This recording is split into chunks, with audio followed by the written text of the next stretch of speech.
On the profile interview segment this week, I'll be speaking with the General Secretary of the Nigerian Labour Congress, Comrade Emmanuel Ugboaja. He brings us up to speed on the need for relevant stakeholders to do the needful in terms of monitoring, in terms of implementation of the needed facilities to ensure that workplaces are safe according to the International Labour Organization standard. It's good to have you on the program. Thank you for having me. A lot has been happening in the world of work, and it seems not to be so palatable because of so many challenges that the country is faced with. But first, I want to concentrate on the issue of industrialization and safety in the workplace.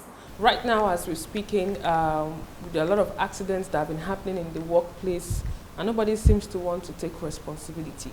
How would you react to this?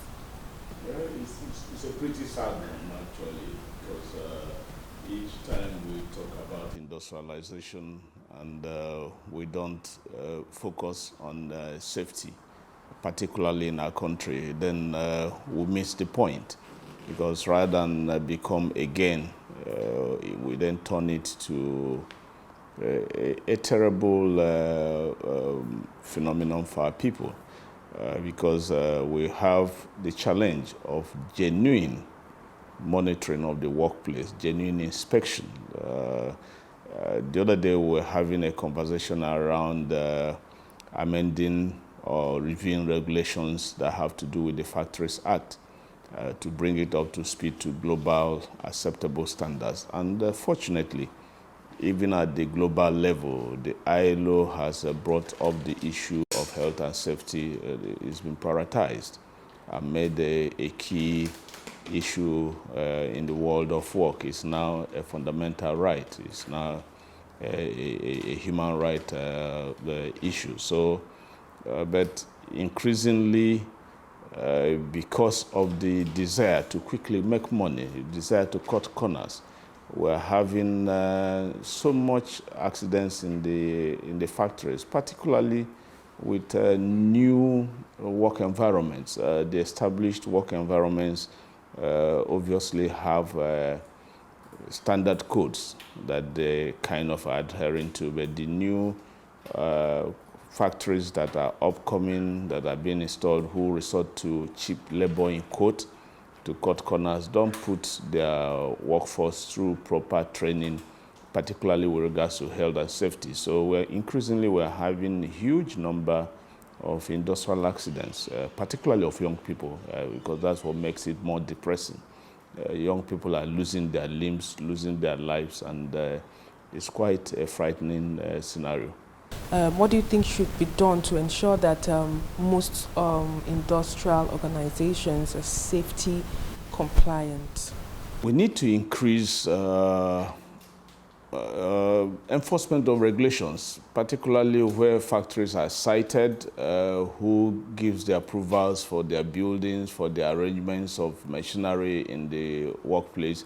What we are seeing increasingly is factories are being sited even in residential areas. Factories are being sited outside the prying eyes of the public, so to say. So you then have the inspectors probably not even being aware of where these places are. And most of these factory sites, the employers there resist unionization. 80%, if not 95% of the challenges we're having are coming from unorganized factories, factories that the owners have resisted unionization, where there is no union, and we only get to know that such places exist from complaints arising from such incidents. Because when the young people then go home, they say, go to NLC, go to labor. And that is when we then get to know that you then start meandering through residential areas, you start meandering through off-road locations in some neighborhoods, and then you realize that some kind of productive venture has been going on with machines that ordinarily should be properly monitored, properly supervised and worked with, but it's not going. So definitely the regulatory capability in terms of manpower, distribution, in terms of regular visitations, and maybe more campaigns, enlightenment campaigns to put the citizens to get involved. We might need to have some citizens' involvement in letting them know that some production activities should be going on in some neighborhoods. Residential neighborhoods shouldn't have factories. And where such exists, they should be able to not necessarily whistle-blow, but at least put it out there for people to know that there is a factory here. Get the ministry to establish hotlines that people can reach to say there's a factory in so-so street, there's a factory in so-so village, so that there can be some link between the citizens and the ministry. Okay, you spoke about unionization of workers, and that most of these affected or impacted companies do not allow unionization of workers. As the General Secretary of the Nigerian Labour Congress, what more do you think the Congress can do to address this issue of maybe companies not wanting to unionize workers, of ensuring that we have mass unionization? Ordinarily, very clearly, it's a democratic right, and for any country that genuinely loves its citizens, that should be a cause that shouldn't be left just to the trade unions. Ironically, the U.S. President Biden, will tell you publicly that he's not ashamed to be called a workers' president. He takes unionization of work very seriously. It's a policy.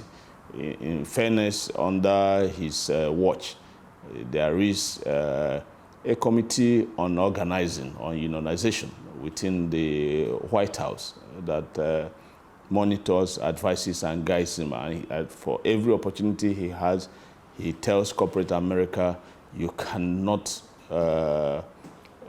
tamper with the workers' ability to organize, the workers' ability to belong to a trade union. That should be the catchphrase, even in Nigeria, if people have their own people at heart.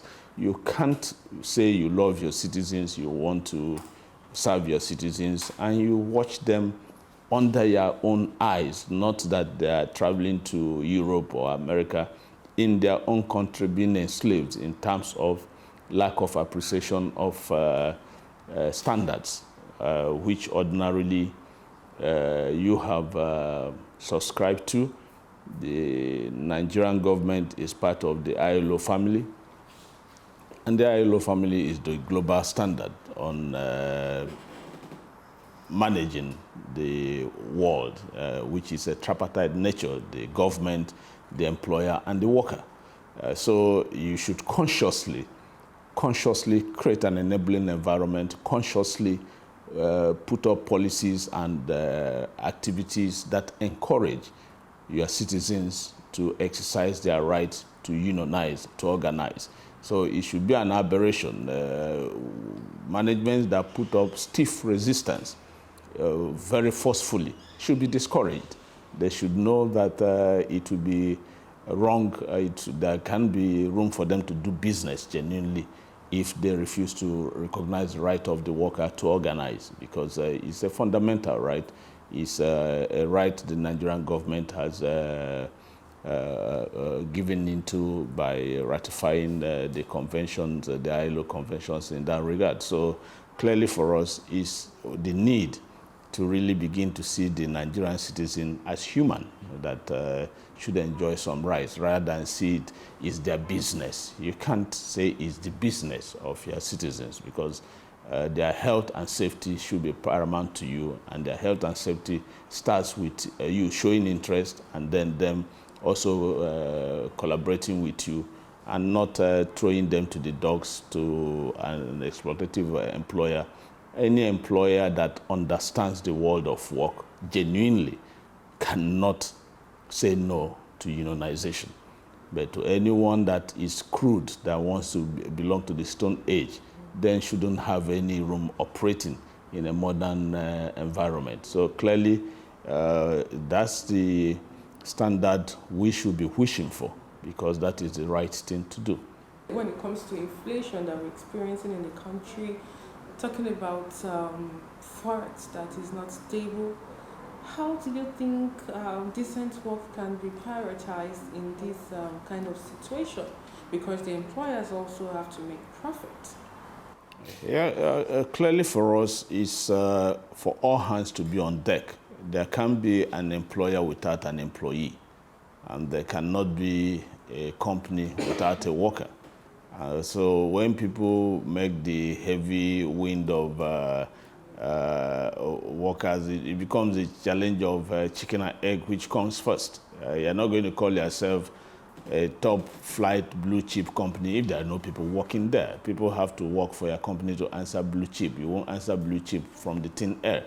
And if the conditions of those working for you don't make sense, then it's an accident waiting to happen.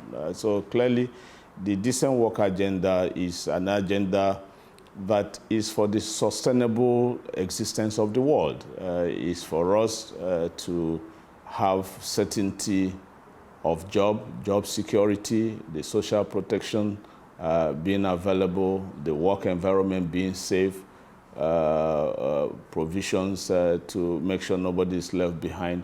So any environment you think that can be work without it being decent means you are deluding yourself. And that is what then leads to continuous decline. You are not going to have a productive sector like what is happening in the education sector with unhappy staff.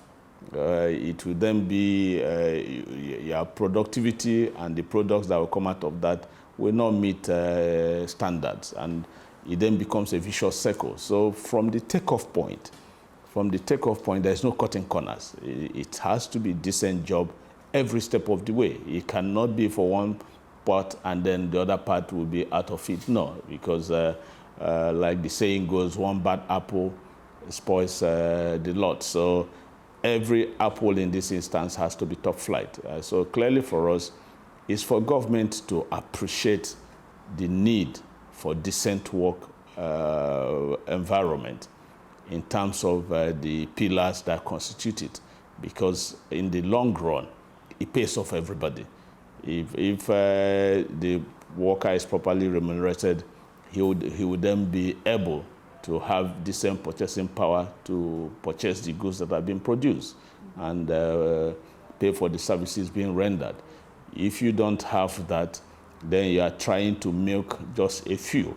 So if you produce a million cars and only 10 people have the capacity to buy it, that car industry is going to fold up.